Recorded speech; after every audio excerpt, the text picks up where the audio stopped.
As we earlier promised that we will come with a detailed video of Qutub Minar, এটা আমাদের Delhi diaries second video. আমরা Indian গভর্নমেন্টের official website থেকে অনলাইনে ticket কেটে এন্ট্রি নিয়ে নিয়েছি। চলো শুরু করা যাক আজকের ভিডিও। কুতুব মিনার এটি বর্তমান সাউথ দিল্লির মেরোলিতে অবস্থিত। এটা ওয়ার্ল্ডের সবচেয়ে উচ্চতম tower made by bricks. Qutub Minar also a UNESCO heritage site and a popular place of Delhi for photography and couple spot. চলো এবারে নতুন নতুন ফ্যাক্টস জানা যাক এই কুতুব মিনারের সম্বন্ধে।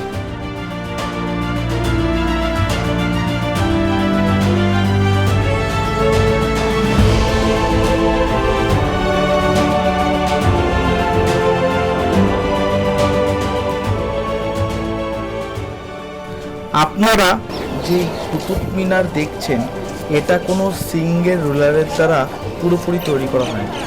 কুতুব মিনারের 800 বছরের ইতিহাসে বিভিন্ন সম্রাটের সময় স্ট্রাকচার প্রভাবিত হয়েছে। এমনকি এটা ইংরেজদের ইস্ট ইন্ডিয়া কোম্পানিও বিভিন্ন রকম স্ট্রাকচারের রূপ দিয়েছিল। কুতুব মিনার কিন্তু এমন না যে অনেক বড় জায়গা নিয়ে অবস্থিত। এটা খুব কম্প্যাক্ট আর এলোমেলো।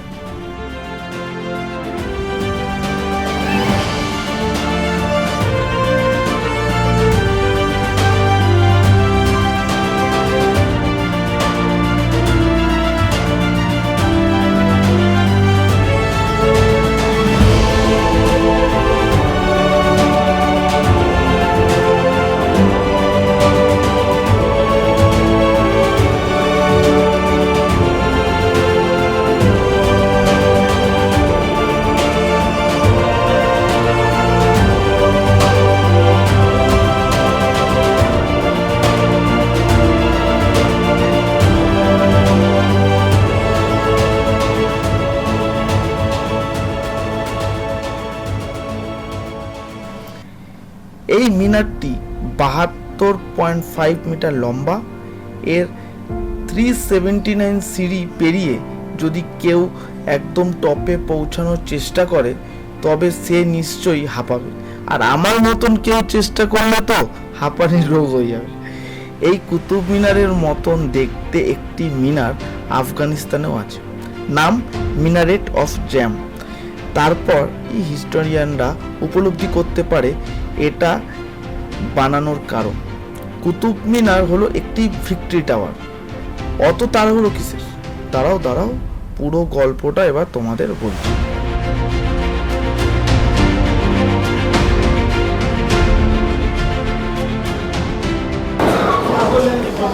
তো এই কুতুব মিনারের এক একটা জিনিস দেখছি আর অবাক হয়ে যাচ্ছি যে মুঘল সম্রাটরা ওই এত বারিকিতে এত পুঙ্খানুপুঙ্খভাবে জিনিসটা বানিয়েছে, আর খুবই সুন্দর লাগছে। তোমরাও দেখতে থাকো, আগেও তোমাদের দেখাচ্ছি। আসো ধরো না,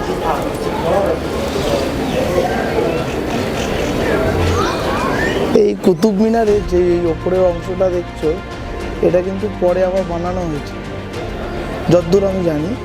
কারণ আজ থেকে 10 বছর আগে যখন আমি এসেছিলাম এই জিনিসটা এরকম ছিল না, এটা ভাঙা ছিল।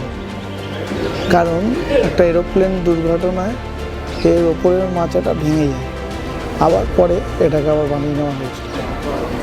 একদম যে ওপরের মাচাটা এটা কিন্তু অরিজিনাল নয়, পরে বানানো হয়েছে।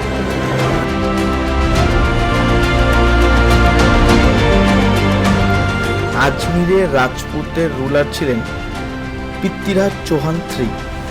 জয়চাঁদ ছিলেন এই কিং অফ কনৌজ। তার সাথে পৃথ্বীরাজ চৌহানের সম্পর্ক মধুর না হলেও মোহাম্মদ গনি যখন 1191-তে প্রথম দিল্লি অ্যাটাক করেছিলেন তখন তাকে ফুল সাপোর্ট দিয়েছিলেন এই জয়চাঁদ। পৃথ্বীরাজ চৌহান সেই যুদ্ধে জিতেও গেছিল। এই পর্যন্ত সব ঠিকঠাকই ছিল, কিন্তু প্রবলেম হয়ে গেল যে পৃথ্বীরাজ চৌহান III প্রেমে পড়ে গেল জয়চাঁদের মেয়ের। এই ঘটনাটি জয়চাঁদ দিল্লিকে এতটা রাগান্বিত করেছিল যে তিনি শুধু পৃথ্বীরাজের ওপর থেকে সাপোর্টই তুলে নেননি, তিনি মোহাম্মদ গনিকে সাপোর্ট করেছিল 1192-তে, মানে ঠিক তার পরের বছর, যখন সে সেকেন্ড টাইম দিল্লি অ্যাটাক করতে এসেছিল। বাস, বলাই বাহুল্য, পৃথ্বীরাজ চৌহান সে লড়াই হেরে গেছিল আর তাকে নিয়ে যাওয়া হয়েছিল আফগানিস্তান। সেখানে সে লাইফ টাইম প্রিজন হয়ে গেছিল এবং অন্ধ হয়ে গেছিল।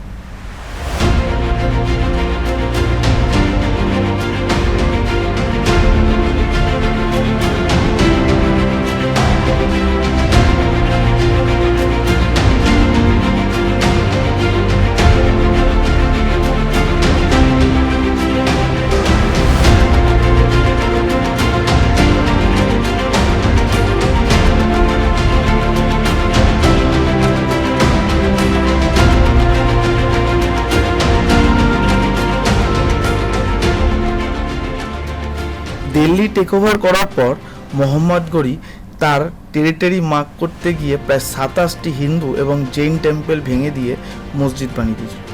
তারপর মোহাম্মদ গনি এই কুতুব মিনার বানিয়েছিল as a symbol of victory.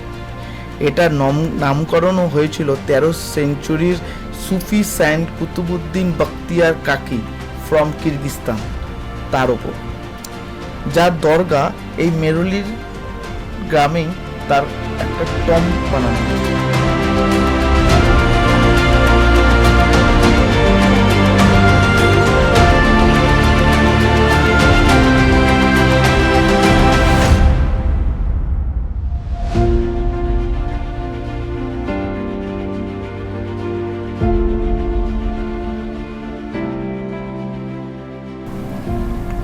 Qutub Minar বানানো হয়েছিল মোটামুটি 1199 থেকে 1220-র মধ্যে।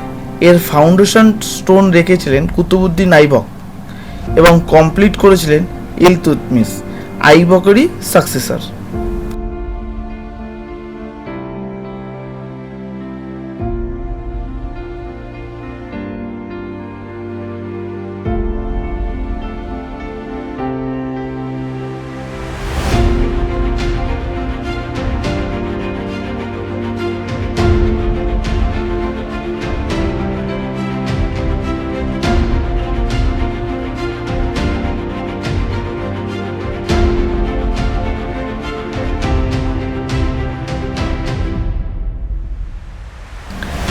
আলাউদ্দিন খিলজি আর ফিরোজ শাহ তুগলকও নানা রিনোভেটিংয়ে কাজ করেছিলেন, আর তখন থেকেই শুরু হয়ে গেছিল ইন্দো ইসলামিক আর্কিটেকচারের প্রভাব নানা জিনিসে, ইন্ডিয়ান নানা আর্কিটেকচারে।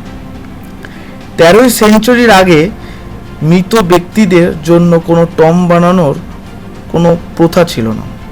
ইলতুৎমিশের সময় দিয়েই এই প্রথা শুরু হয়েছিল। তার ছেলে তার টম্ব বানানো হয়েছিল, খুবই বিলাসবহুল এই কুতুব মিনারের কমপ্লেক্সের মধ্যেই। ইলতুৎমিশ নিজের সময় দিয়ে অনেক আগে চলতেন। তিনি এমনকি তার প্রিয় কন্যা রাজিয়াকেও পরবর্তী সাকসেসর হিসাবে ঠিক করে দিয়েছিলেন।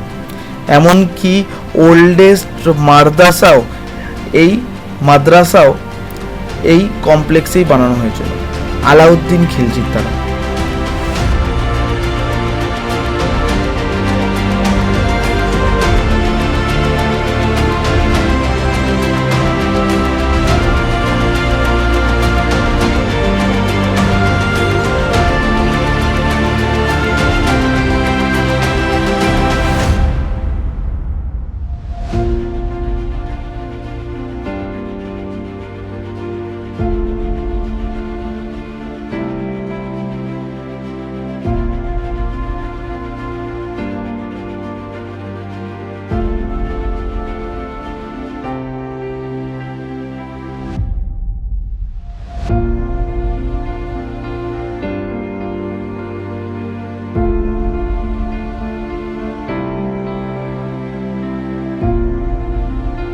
ঠিক এমনি করেই ছোট ছোট প্রয়াসের মাধ্যমে তোমাদের কাছে নানা ভিডিও আমরা নিয়ে আসব, আর তোমরাও তোমাদের সাপোর্ট আমাদের ভিডিওকে দেখাও, লাইক এবং সাবস্ক্রাইব করে। তোমাদের কেমন লাগছে জানাতে ভুলবে না আমাদের কমেন্ট সেকশানে এই ভিডিওর। আর এখন যেই জায়গাটা আমরা যাচ্ছি সেটা হলো মানে টিয়া পাখির ঝাঁকের জায়গা। Just feel the environment. আমি কিচ্ছু বকবক করবো না, just feel the 30 second of this video.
Qutubuddin Aibak ছিলেন মোহাম্মদ গনির প্রিয় সেবক। তাই মোহাম্মদ গনি 1192-তে পৃথ্বীরাজ চৌহানকে হারাবার পর সিংহাসনে এই কুতুবউদ্দিন আইবককেই বসিয়ে দিয়ে গেছিলেন। মোহাম্মদ গনি যখন 1206-তে মারা যান, তারপর কুতুবউদ্দিন আইবক নিজেকে স্বতন্ত্র রাজা হিসাবে প্রতিষ্ঠা করেছিল। পরবর্তী সময় মানে 13 and 14 সেঞ্চুরিতে বজ্রপাতের ফলে এই কুতুব মিনারের ওপরের দুটো তলা ভেঙে গেছিল এবং এটাও ঠিক করা হয়েছিল ফিরোজ শাহ তুগলকের সময়। এবং আরও সময় যখন বাড়তে গেছে, যেমনি 1505-এও যখন বজ্রপাতের ফলে ভেঙে গেছিল, তখনও এটাকে ঠিক করা হয়েছিল। এবং 1812-র দিকেও যখন ইংরেজরা ভারতকে শাসন করছে, তখনও মনুমেন্টটা রিপেয়ার করা হয়েছিল। এই বজ্রপাত, ভূমিকম্প, বিভিন্ন সময় বিভিন্ন প্রাকৃতিক দুর্যোগে এই মিনার আক্রান্ত হয়েছিল, কিন্তু তারপরও আমাদের সামনে এটা মাথা উঁচু করে দাঁড়িয়ে আছে, একদম আকাশ ছেদ করে দেওয়ার মতো।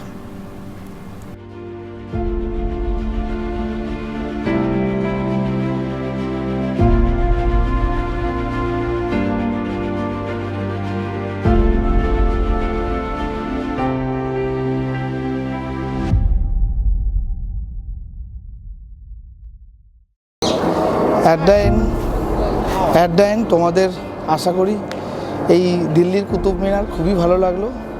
আগামী দিনে আরও এমনি ভালো ভালো ভিডিও পেতে আমার চ্যানেল সাবস্ক্রাইব করো।